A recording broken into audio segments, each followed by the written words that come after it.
Welcome to true 9 news. నేను మీ సుమలత. సాధారణంగా ప్రేమ పేరుతో అబ్బాయిలు అమ్మాయిలు వేధిస్తుంటారు. ఏడిపించడం జరుగుతుంది, కేసులు కూడా పెట్టడం జరుగుతుంది, అరెస్ట్ చేయడం కూడా జరుగుతుంది. కానీ దీనికి భిన్నంగా ఇప్పుడు ఒకటి జరిగింది. దాని గురించి ఒక్కసారి మనం మాట్లాడుకుందాం. ఒక యువతి ఒకసారిని ప్రేమ పేరుతో వేధించింది. ఆయన ఒప్పుకోనందుకు ఆయన ఫోటోలతో పాటు వారి కుటుంబాల ఫోటోలు కూడా మార్ఫింగ్ చేసి అసభ్యకరంగా సోషల్ మీడియాలో పోస్ట్ చేసింది.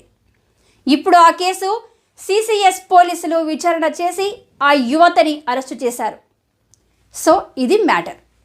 దీనికి సంబంధించినటువంటి ఫుల్ డీటెయిల్స్ ఇప్పుడు చూద్దాం. అమ్మాయి అనంతపురం జిల్లాకు సంబంధించినటువంటి యువతి, 26 ఏళ్ళు. డిగ్రీ పూర్తి అయిన తర్వాత కాంపిటేటివ్ పూర్తయిన తర్వాత కాంపిటేటివ్ ఎగ్జామ్స్ కోసం కోచింగ్ నిమిత్తం హైదరాబాద్ వచ్చింది. కాంపిటేటివ్ ఎగ్జామ్స్ కోచింగ్ సెంటర్ అంటే మనకి టక్కున గుర్తొచ్చేది హైదరాబాద్లోని అశోక్ నగర్. అక్కడ చాలా విపరీతంగా కోచింగ్ సెంటర్లు ఉంటాయి. దానికి సంబంధించి వర్కింగ్ ఉమెన్స్ హాస్టల్స్ మరియు బాయ్స్ హాస్టల్స్ కూడా చాలా ఎక్కువగా ఉంటాయి. ఇట్లాంటి క్రమంలో వచ్చింది ఒక కోచింగ్ సెంటర్లో జాయిన్ అయ్యింది ఆ అమ్మాయి. హాస్టల్లో కూడా అకామిడేషన్ తీసుకుంది. ఇట్లాంటి క్రమంలో ఆ కోచింగ్ సెంటర్కి వెళ్ళేటువంటి క్రమంలో అక్కడ ఒకసారి ఫ్యాకల్టీ పరిచయం అయ్యారు. మామూలుగా ఈ యొక్క బోధనలో భాగంగా పరిచయం అవ్వటం అవన్నీ సర్వసాధారణంగా జరుగుతున్నాయి. కానీ ఈ యువతి చనువుగా తీసుకొని మీరంటే ఇష్టం సార్, మీరు లేకపోతే నేను ఉండలేను అని కబుర్లు చెప్పింది. దానికి సంబంధించి ఆయన చాలా సున్నితంగా తిరస్కరించారు. ఎందుకనంటే నీ వయసు 26 ఏళ్ళు అమ్మా, ప్లస్ నాది చాలా పెద్ద వయసు, నాకు పిల్లలున్నారు, నాకు కుటుంబం ఉంది అని చెప్పారు. అయినా సరే సార్ పర్వాలేదు నీతోనే ఉంటా అని చెప్పేసరికి అలా కాదని తనకు టీచర్ కాబట్టి ఒక రకంగా కొంత కౌన్సిలింగ్ ఇచ్చారు. సరే సార్ అని చెప్పి ఆ పరిచయం కాస్త మామూలుగా ఫ్రెండ్లీగా ఉండడంతో ఆ అమ్మాయి వీళ్ళ ఇంటికి కూడా రావడం, ఆ కుటుంబ సభ్యులతో కూడా మాట్లాడడం, చాలా పరిచయం పెంచుకుంది. పరిచయం పెంచుకున్న తర్వాత వారికి సంబంధించినటువంటి ఫోటోలను గ్యాదర్ చేసింది. గ్యాదర్ చేసి ఇక బ్లాక్ మెయిల్ చేయడం మొదలుపెట్టింది. మీరు నా లవ్ని యాక్సెప్ట్ చేస్తారా చేయరా, లేకపోతే మీ ఫోటోలను సోషల్ మీడియాలో పెడతాను అని బెదిరించింది.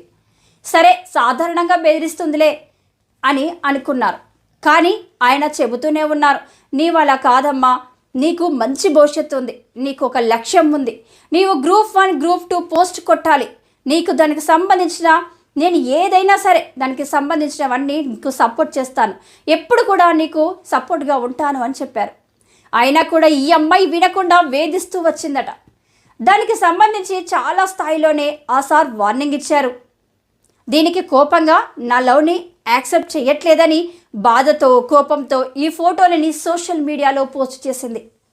ఈయన ఫోటోలు కుటుంబంలో ఉన్నటువంటి పిల్లలు, ఫ్యామిలీ, లేడీస్ ఫోటోలు అందరి అసభ్యకరంగా మార్ఫింగ్ చేయించి సోషల్ మీడియాలో పెట్టింది. దానికి సంబంధించి నువ్వు ఇలా చేయడం కరెక్ట్ కాదని చెప్పి ఆ అమ్మాయి కౌన్సిలింగ్ చేయడానికి ప్రయత్నం చేసినప్పటికీ ఫలితం లేదు. సో దీంతో ఏమి చేసేది లేక ఫ్యాకల్టీ కోచింగ్ సెంటర్లో ఆయన హైదరాబాద్ సిసిఎస్ పోలీసుల్ని ఆశ్రయించారు. దానికి సంబంధించి విచారణ చేసినటువంటి పోలీసులు ఆ యువతిని అరెస్టు చేశారు. ఈ ఇష్యూ జరిగిన తర్వాత ఆ యువతి సొంత గ్రామానికి వెళ్ళిపోయింది. అనంతపురం జిల్లా అక్కడికి వెళ్ళిన ఒక టీం అమ్మాయిని తీసుకొచ్చి అరెస్టు చేశారు.